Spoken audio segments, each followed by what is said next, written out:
Have you ever had your world torn apart in a single moment? That's exactly how it felt the day I returned from my business trip.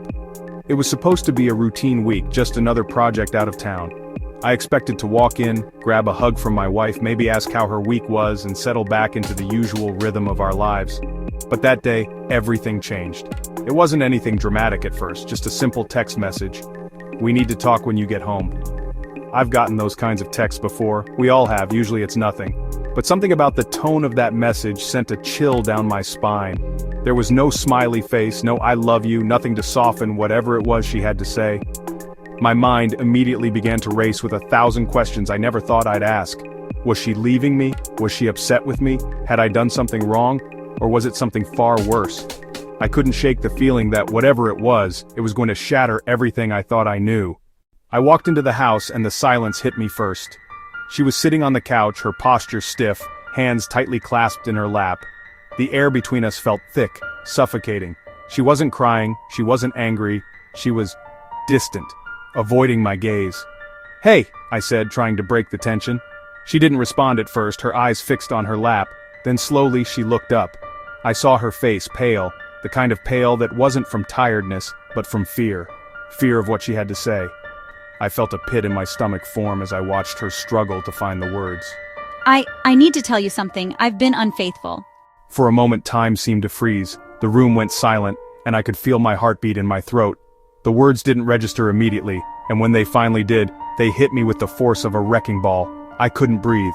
I couldn't think. My body froze as if every muscle in me had gone into shock. The woman I loved, the woman I trusted with everything, had betrayed me. She had crossed a line I never thought she would. The weight of that reality started to sink in, and it felt like the ground beneath me was disappearing. She didn't stop there. She continued, her words tumbling out like she couldn't hold them in any longer. It happened while you were gone.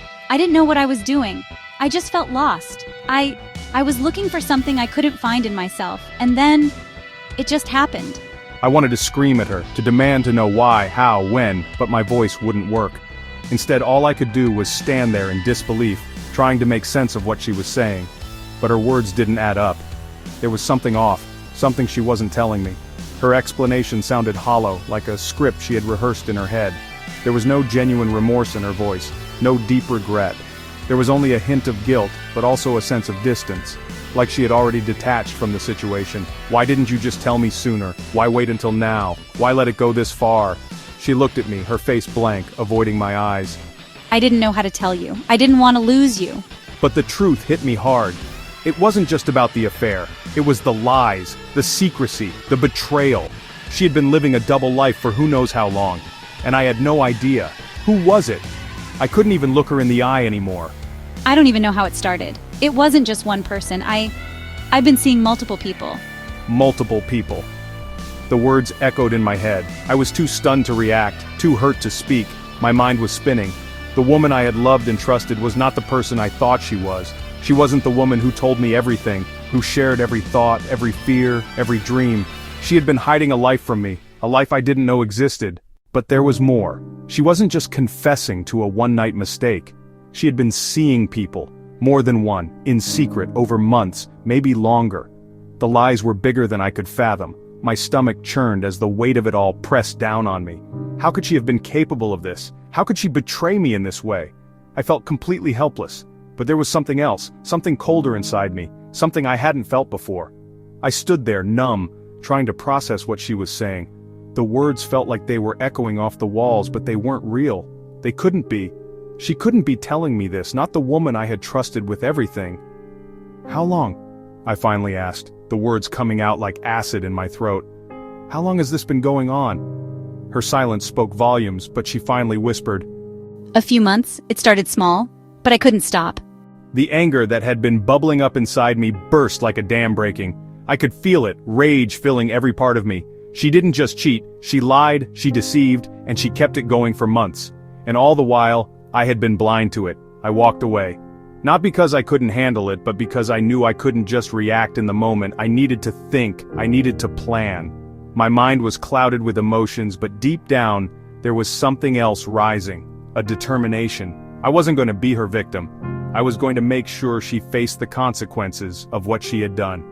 As I sat in the silence of the next few hours, I could feel the weight of her betrayal, but also something else, a fire inside me that had been dormant for far too long. She thought she could get away with it, get away with all the lies, but she had no idea who she had crossed. The next morning, I made my move. I didn't shout, I didn't beg her to stay.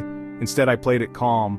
I looked at her, my eyes steady, and I said, "I'm done, but I'm not just walking away. You've destroyed everything and now you're going to feel the consequences." Her face went pale. She could see the change in me. She could feel the coldness in the room. The woman who had once loved her husband was gone.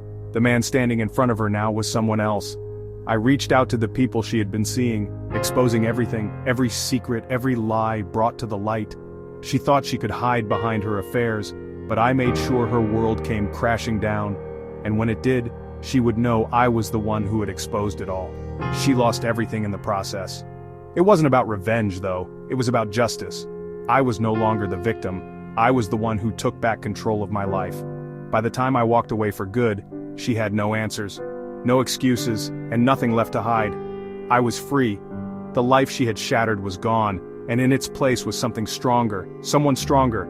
Someone who wouldn't let anyone, not even the woman he loved, destroy his peace. Life moved on, I moved on, and now I was in control. Because in the end, when betrayal strikes, the only thing that matters is how you rise from it.